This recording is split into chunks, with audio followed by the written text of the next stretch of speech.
Well, welcome here at FedEx Field. I'm Sharla McBride alongside Darren Haynes. We just wrapped up another game with the Washington football team, and I hate to say it, yep, another loss, 31-13. Washington loses to the Kansas City Chiefs today. Yeah, but one of the biggest moments, of course, leading up to this particular game, and we're going to talk about the game a little bit later, and make sure you Facebook fans comment below on this and how you feel about it. But Sean Taylor, they retired his number 21 jersey today, and let's just say it was a long week, or should I say a short week leading up to it. Not much of a notice. They wanted to honor Sean Taylor early on, but they announced that they were going to retire his jersey on Thursday. Yeah, and I think, that upset a lot of fans because fans wanted to get tickets. They wanted to be able to come out here today, and they wanted to be able to be a part of this, and they were only given 3 days notice, but the Washington football team did apologize. Ron Rivera also apologized. Jason Wright apologized, and they went ahead with these ceremonies today. We have some video of that we'd like to show you right now. It was an emotional day. They also had the number 21 painted on the field, as you can see. And his daughter, Jackie, was here. She's only 14 years old. And you can imagine, losing her dad. She probably doesn't have any memories of him. She was only an infant. And today she was here and she was, waving to fans. She was signing things with fans. And she had some happy moments. But obviously it's very emotional. Yeah, it was emotional. I mean, we saw Jackie, tearing up after she was watching that tribute video. And I believe Jackie was maybe like 18 months. Yeah. When Sean Taylor, I mean, he was shot trying to protect his then fiance and his 18-month-old daughter Jackie at the time. And so when you're older and you see your dad knowing what he tried to do to try to save your life, I think anybody will get emotional because of that. It's tough, and you see all these people here that also loved your father, that knew your father. You had the stands filled with number 21 jerseys. You had everyone waving those number 21 towels, and you had so many people here to pay their respects to Sean Taylor because he really was a beloved safety for this franchise. He only played 3 years with this franchise, but that was enough. He had the fans' hearts, and everyone here came out for him today. Fans of the Washington football team, comment below. Let us know your thoughts, your greatest memories of Sean Taylor, because a lot of people at FedEx Field were talking about those memories, remembering where they were when Sean Taylor did this or did that, or where they were when they heard that Sean Taylor eventually passed away from those gunshot injuries, gunshot wounds. And the players talked about it too. Yeah, the players spoke about it, and there are some guys like Chase Young, a local guy who grew up a Washington football fan, and also Terry McLaurin, a captain, both the captains, spoke about Sean Taylor's life and the legacy he left behind. Sean, he was everything, man. As a football player, you hear he was just a real cool dude off the field, a guy I wanted to meet, a dog, was swaggy, everything that you want to be. So I definitely used to look up to Sean and, try to be like him. I remember watching him growing up and, hoping I got to the NFL. I'm like, man, I hope I don't get hit by him. But, he was a guy, there's great players all across the history of football, but he changed that position, the physicality, the mentality of being back there and just roaming the field. There wasn't anything that he couldn't do. So he left a hell of a legacy here. And, we would like to have a better showing on this day, but, hopefully the people that got to see the tribute and everything like that were proud of the way he was honored today because he deserved it.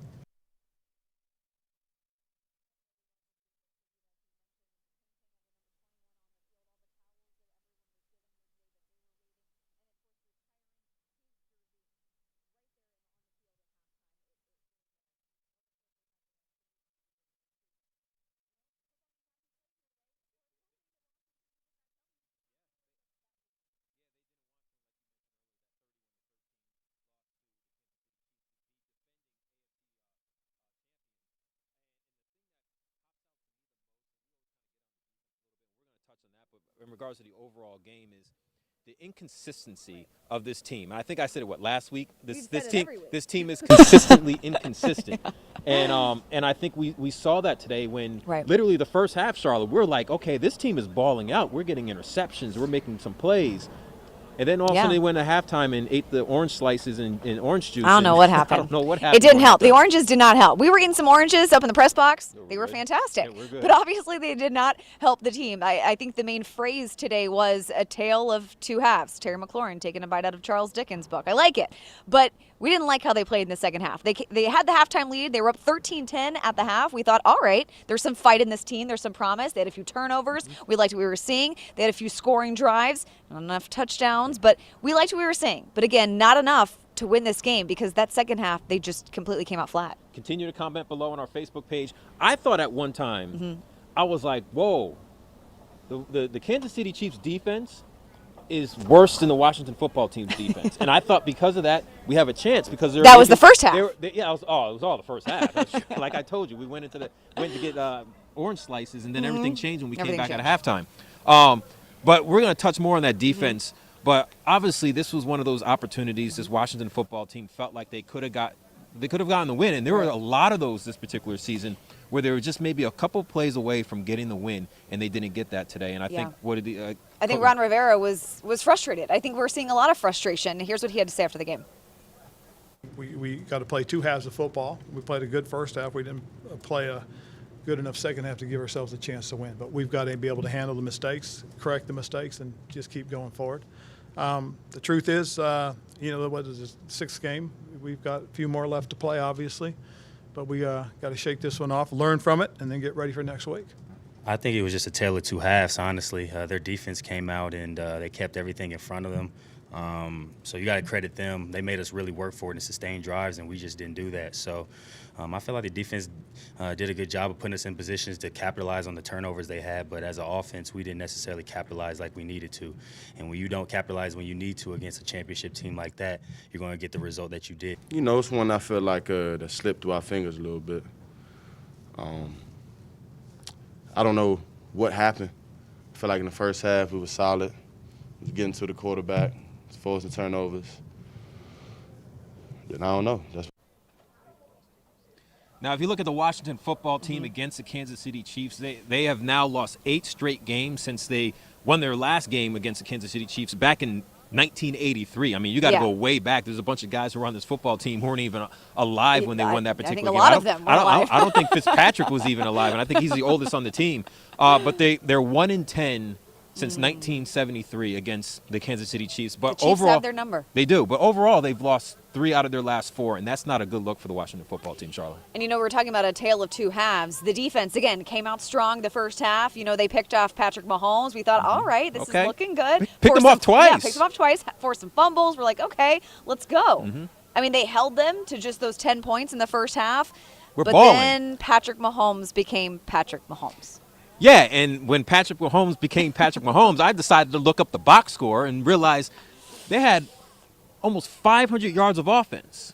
That's incredible. 499 yards of total offense the Washington football team allowed the Kansas City Chiefs to put on them, have on them, whatever way you want to say it. I mean, going into this game, Kansas City was averaging 420 points or yards of total offense and averaging 30 points a game. So they did that and more against Washington. So here's one of these things, and tell me if you agree. And all the fans at home, or I don't know if you're at home, you could wherever you are. Comment on our Facebook page on how you feel about this particular defense, the Washington football team defense, because I feel like we saw the best out of the Washington football defense in the first half, and in the second half it was suspect. And it goes back to those inconsistencies. But I think eventually you come to a point in time where, like, dude, you're going against Patrick Mahomes. And I think you were with me. We saw one play where he just threw it across his body, and I'm like, what are you doing? It's insane. And it's insane. It was a perfect pass. So I feel all of his passes seem to be perfect passes. So you got to be right there on that coverage. And, talking to Cole Holcomb a few days ago, and I said, what do you guys need to do against Patrick Mahomes? And he said, we know that he can do a lot more than just throw the ball. He can scramble. He can run. He can get out of the pocket. We saw all of that day. And he said, we have to be ready. And when you think the play is dead, he said, it's never dead. And sure enough, we saw several examples of that here today, especially in the second half. Yeah, and so one of those things that, in addition to what you're mentioning, is like, it's like almost like a basketball player. Like Kevin Durant is going to get his. Let's try to stop everybody else. And it seemed like in the second half, Patrick Mahomes got his. And here's what the team had to say on the defensive side in tonight's loss. Well, what changed the second half was the quarterback's ability to get outside the pocket and make something happen. He scrambled a few times. A couple times he scrambled and threw the ball downfield and made something out of it. So, it did. I mean, we were able to contain him and keep him bottled up the first half, and the second half, unfortunately he got out. It was one of those things, a little bit of a snowball effect. one bad thing led to another. You can say this, you can say that. At the end of the day, it's either you make a play or they make a play. And when it came down to it, they were the ones making plays, and we got to step up, work on it, and make sure, especially crunch time, when our offense needs the ball back, that we're the ones making those plays. This is the time where we got to be men. We got to look in the mirror and, gut check time. Time to go. All right, so Chase Young is, obviously he's now telling his teammates and himself to look in the mirror, gut check, and make sure you come back out here, or should I say next week, playing a lot better. Yeah. And the thing about it is, you go from one guy who was like an NFL MVP or Super Bowl MVP, and then who do you have next? Aaron Rodgers, another MVP. And he's the reigning MVP. Yeah, it doesn't get easier for the Washington defense at all. And Chase Young, he did have that great sack. He had that big moment where he was able to take down Patrick Mahomes. But again, you can't play a game and win a game on moments, on little moments. You need a lot of big moments. They just didn't have enough of those. And switching gears now to the offense, they didn't have a lot of big moments either. Of course, we all remember that great touchdown, Taylor Heineke to Ricky Seals-Jones. Yeah. We love seeing that. That was a great play. They got everyone on their feet, everyone fired up here at FedEx Field. We thought, okay, we're seeing some momentum. We're seeing something from, a newer guy, because, of course, Logan Thomas on the IR. But that was kind of the only spark. Then they had all those other drives that just led to field goals, and you can't get field goals against a team like the Chiefs. So you know me, I like to say what's on my mind, but I'm gonna have a little bit of sympathy for the offense because they're still missing half of their offensive line on the right hand side. And then Antonio Gibson was dealing with that shin injury, and he was basically he couldn't finish the game because of that shin injury. So they really didn't have all the weapons they normally have, especially in the receiving core. Of course. And who knows how good Terry McLaurin was, because he had that hamstring injury that he missed a little bit of practice on Friday. So was he 100%? Because that's tough. We didn't necessarily see Terry McLaurin do big things. So we're seeing a kind of a banged up offense right now. Yeah. And the ones that are playing aren't used to being starters, some of them, Ricky Seals-Jones. So, we're not seeing the A team, obviously, the team that we expected to see on the field in week one. But, again, I think the biggest thing that they were trying to talk about after the game was that on those drives, when you get there, when you get within 20 yards of that end zone, you got to be able to punch it in. And I think that was the biggest issue for the offense today. Here, have a listen. Yeah, I wish we would have scored more touchdowns. I mean, that's and again, you have to do that against teams like that, and kicking field goals is the last thing you really want to do. And, but at the same time, also, the way things did in the first half, I would have never thought we'd have done what happened in the second half. I thought we'd have been a little bit better. I thought we'd have handled the adversity a little bit better. Just fell short. We're flat, and, Chiefs capitalized and we didn't. So, it's a 4-quarter game. We had a hell of a first half, and then second quarter we just came out flat and couldn't get nothing going. We knew we needed to score points. And it's frustrating. Again, we just didn't execute well, and it's tough because we felt like we had a good game plan, and we just didn't execute the game plan very well. And they executed some in the first half again, but again, a tale of two halves in this one. When you don't score any points the second half of a football game against the Kansas City Chiefs, you're not going to win that football game. No, not at all. And it gets frustrating because, and we're going to go back to the Sean Taylor stuff, because you have Sean Taylor's families here when Washington, was playing some good football. Clinton Portis was one of those guys who played alongside Sean Taylor. And I think for the people who are big Washington football fans who've been here for a while, and David Satchel, one of our photographers, he was probably at this game when Clinton Portis ran out with the number 21 flag to honor Sean Taylor. And to see Clinton Portis come here today was a great sight to see. And so I caught up with Clinton Portis to talk about the legacy that Sean Taylor left behind. Talk about the honor that Sean Taylor is going to receive today. Oh, man, it's great. I think 14 years, we're almost 14 years removed, and for the fans to have this opportunity, it's a beautiful thing. It's better late than never, but to have this opportunity to be able to look in the stands and forever know this number is immortal. It's legendary. People always want to leave some legacy behind, and Sean Taylor's life was taken too soon. But what type of legacy did he leave behind? Man, I think, when you look at it, we didn't realize what we had. We didn't realize how special Sean was until after his demise. And, having that opportunity to look back, like look at the effect he have on everyone now. You know, I think he's bigger at this point than ever before. And then, you know, just having the opportunity to have the people that really love him, that's really special, being able to hang out with the family, everybody getting together last night, sharing stories, man, like, you know, you don't realize what you have when you're involved in it, when you're doing it. It's like, oh, you know, this is going to last. Like, we're going to do this forever, and it's not going to last. But, again, for them to retire his jersey, to be out here today, like, to see all these 21s, man, it's unbelievable. Okay, I'm going to say something on this. All right, you can see here, this is the towel that all of the fans here were given today. And I want to talk about one of my favorite moments, and you saw this moment too. Okay. Landon Collins. He came over. This is before the game started. He came over to Jackie. I'll hold it for you. That's Sean Taylor's daughter. She's only 14 years old, and he made a point of talking to her and telling her how much her dad meant to him, how much he looked up to him, and that was such a special moment for Jackie. You could see the smile on her face. Then they posed for pictures together, and it was just really great to see Landon Collins do that. Yeah, that's one of the things Landon used to always talk about. I mean, that's the reason why he wore number 21 when he was with the New York Giants, because he grew up idolizing Sean Taylor.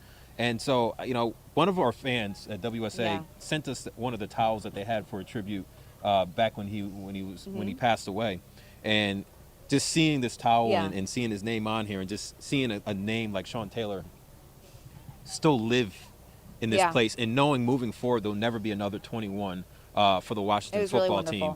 It's despite all the stuff leading up to it, it's still a well-deserved moment. That Sean Taylor is probably looking down on his daughter, his family, his brother, who look so much like Sean Taylor. It's kind of weird, I think his brother's a football player at TCU. But it was a magical moment, and I don't think we should ever forget the legacy that Sean Taylor left behind, because he touched so many lives, more than I think he probably would ever realize. Yeah, I think you're exactly right. It was a beautiful day, except for that big L. Yeah, the big L. Well, you know how we get things hyped. Oh, before we actually get to it, I just want to Shiloh Beal, we have a comment by you we're going to get to. Okay, on the Derek Facebook Simpson, we're going to get to a comment from you. Continue to comment on our Facebook page. We see your comments. We and see your we're gonna comments. get to them, We're going to get to them. So now we're going to go to the high note. You know the what high that note. is. It's Suited or Booted. It's our Walking favorite down segment. The runway. We love our fashion. Walking down Sometimes the we think runway. we're more fashionable than the players Is that themselves. how you walk on the runway? Walking down the runway. I don't know. That's not how you do it? Oh, that's not how you do it. Well, that's All how Darren does it. But some days we're not so fashionable either. We try. Walking down the runway. We try. All right, so DeAndre Carter. Like a little salsa. Obviously, we're not booting this. This is fantastic. Yeah, we're not booting DeAndre Carter at all. He planned this out. He knew what he was going to wear today, and he sold it. Fantastic. A complete tribute in his entire outfit to Sean Taylor. We absolutely love it. It's an absolute suited, no questions. I say suited as well. He perfect timing with that. He had that perfectly planned. I mean, all the gear matches the Sean Taylor. Great. All the burgundy and gold. Perfect day to so rock definitely, it. this will be the first unanimous Yeah. suit. Nobody's booting. All right. Suited. Okay. All right. So now we have De'Amni Brown. The rookie. So I keep zooming in and looking Look at closely. the face on his jacket. So it took us a little bit. It's Al Pacino. Well, from the movie Scarface. Yeah. So, it's very random. I have so many questions. I would quote out some of the lines from that movie, but I don't think we have the bleep function. Yeah, I was going to say, I don't know if we can do that. But it's very random. It's completely random, but I'm kind of intrigued. I'm kind of intrigued by it. A lot of people love this now. Scarface. I mean, I grew up a Jay-Z fan, Okay. and Jay-Z will use Scarface references all the time. So for some people, it's like a legendary movie. I'm going to say suited only because I think it's really interesting, and I've never seen Al Pacino's face on a jacket.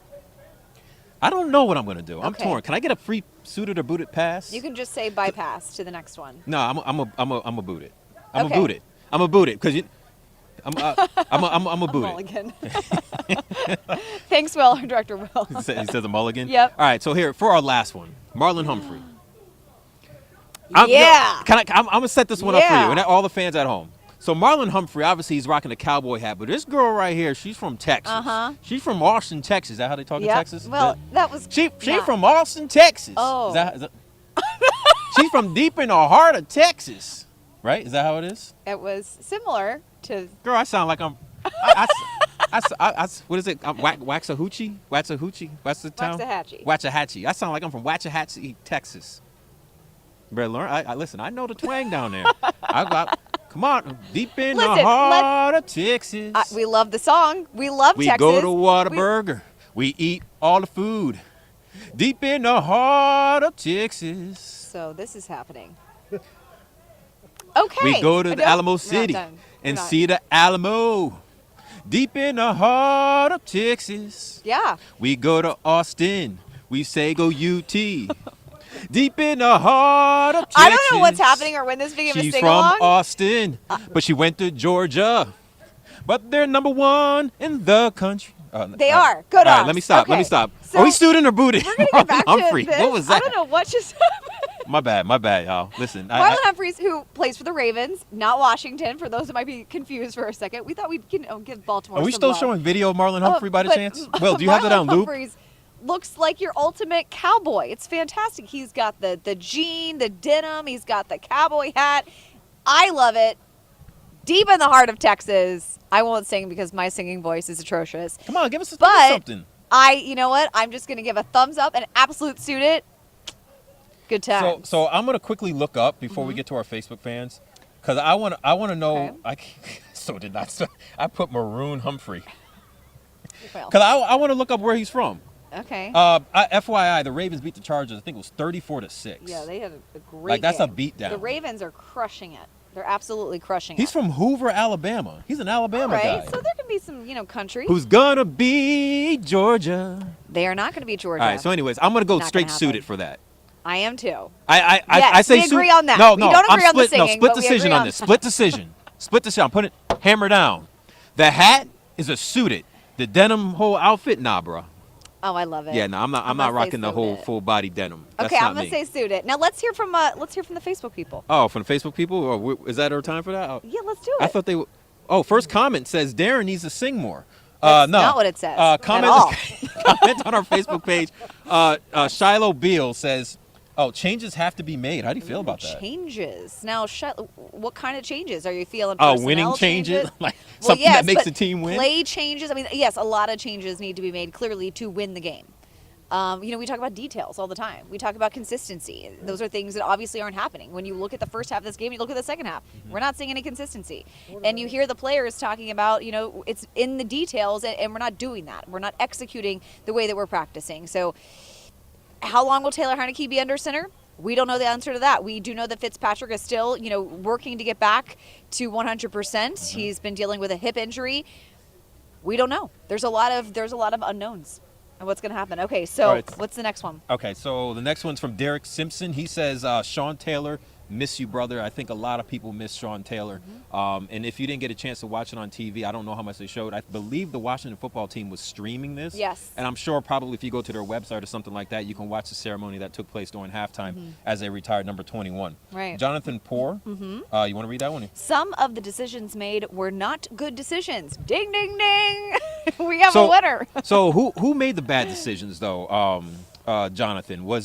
Is this a head coach Ron Rivera thing, or is this a Taylor Heineke making bad decisions? Jack that's a Del good Rio? question. That's a good question. Comment on our page because we definitely want to know about that, though. But clearly, there's been some bad decision making because we wouldn't be in this place losing 3 out of the last 4 games. No. We also have Derek Simpson again saying playmaking was all over the place, got away from the run. Again, they were banged up a little bit. Antonio Gibson that's probably a big dealing reason with why. that shin injury, and I think McKissick took a hard hit or something. Yeah, there was a lot of kind of issues, and I think they were looking to go to the air a little more. But again, they're banged up with the wide receiver core too, and the tight ends. So I don't know. All right, so Derek Simpson again. Derek, he must be our number 1 fan. Yes. He says defense. What defense? Oh. We can't get off the field on 3rd down. Not a winning formula. Too many chances. That is true. Again, we saw some good moments from that We defense. saw 499 but then total we saw yards Then of we moments. saw that. Yeah. We saw a lot of Patrick Mahomes in the second half. Too much of Patrick Mahomes to win a football game, clearly. Like always, we always appreciate your comments on our Facebook page. We love you for joining in on our show. Despite if it's win or loss, like the Washington football team did today, they got the L. Your winners in our heart, and hopefully we can make that was so make nice. the post game a little bit better, so you can cheer you back up. But now it's time to be real. Okay. Be real, Will. You better play the music. Oh, be real. Yeah, it's time for you to share your final thought, Sharla. My final thought. Yeah, your final thought. My final thought, and then my prediction. Yeah, your final Okay. final thought and prediction. So I was feeling so much hope and promise coming out here today. I'm just gonna call it Sean Taylor Day, because really that's what it was. You know, you walk in the stadium, you see the towels waving, you see the jerseys everywhere, you see 21 everywhere, you see his family on the field, a lot of emotional moments. And it started off so beautifully, this game. And of course, they come out strong in the first half. You see that sack by Chase Young, you see 2 interceptions, you see that great touchdown, Taylor Heineke to Ricky Seals-Jones. We're seeing a lot of hope and promise. Halftime, everyone's on cloud 9. You have that 13-10 lead. And then it just went downhill, and it never picked back up. And that's so frustrating for Washington football fans. I'm frustrated. So I still, though, always pick them to win the next week. That's what I do, Darren, right? Yeah, you do. I do. I guess I'm still hopeful. There's that hope in my heart. So Green Bay's tough. I don't think there's going to be a lot of offense, even though it's... This is a long final thought. I know. I'm thinking about a lot of things. 17-10. 17-10. 17-10. That's no. You know what? I take that back. Let's go 31-24. Nah, stick with your guts. You already put it out there. 31-24. That's like if you're playing checkers or chess. You make that move, your hand comes off. That's your move. That was your move. That was your move. You said 17-10. Oh, and God. you said you always pick the Washington football team. Yeah, but then I realized the defense really has to show up against Aaron Rodgers. All right, go with your first thought. Who do you think is going to win this game? Be real to the people. Don't lie. We're journalists. We always tell the truth. It's probably going to be Green Bay. Okay, so you're going 17-10 Green Bay? Yeah. All right. So I guess I'm going to make my final thought, but I'm going to make it, maybe a little bit shorter. Oh, yeah, sorry about that. All right, so everybody you at home. sang a song for 30 seconds. Oh, deep in? No, I'm not going to sing this time. This one's going to be more of like a prayer. Oh, okay. To all the people who are at home and trying to hope this Washington football team can turn things around. They may turn things around. Unfortunately, it'll be during the 2022 season. I feel like this Washington football team will continue to try their best. Will continue to try to correct some of their wrongs. However, unfortunately, they are what their record is. And that's what Rivera always says. And they are a team that is just not that good this season. They're not the worst because they beat the Giants. So and they beat the Houston Texans as well. They beat Atlanta. But I can almost guarantee, mark it on the board. I'm giving Domino's Pizza to the whole WSA 9 newsroom. If this happens, if they beat the Washington football team beats the Green Bay Packers, I'm ordering pizza for the whole newsroom. Okay, let's go, Taylor for the whole Heineke. Newsroom. Let's go, Chase They are Young. not beating. Our director says extra pepperoni. No, I'm not. Listen, that's extra. That's extra. We're going straight cheese. Straight cheese. If you want He's extra, not you give me spending some money any for that. I'm more just money paying for on straight us. cheese. Listen, the Green Bay Packers, I believe they lost their first game of the season, and then Aaron Rodgers was like I don't know if he was like, it's not time to panic or something like that. And they have won now 5 straight games. Yeah, they look good. No, Aaron they look. Rodgers looks like Aaron Rodgers. Yeah, they look really good. And you think the Washington football team can go to Green Bay and win out there? Well, no, I'm good. I'm yeah. good. Listen, they're losing this game. Charlotte's gonna wrap up this. Yeah. They're gonna lose. Well, next it's another loss here, 31-13. Another frustrating day because, as we all felt after the first half, Washington could have won this game, but they did not play well. Where did he go? Deep in the heart. But you know what? We're all smiles because we love doing this show every week. We just hope that one day again soon we can talk about a W. One day again soon. I'm Sharla McBride. He's Darren Haynes. Thanks for watching, guys. Rest in peace, Sean Taylor.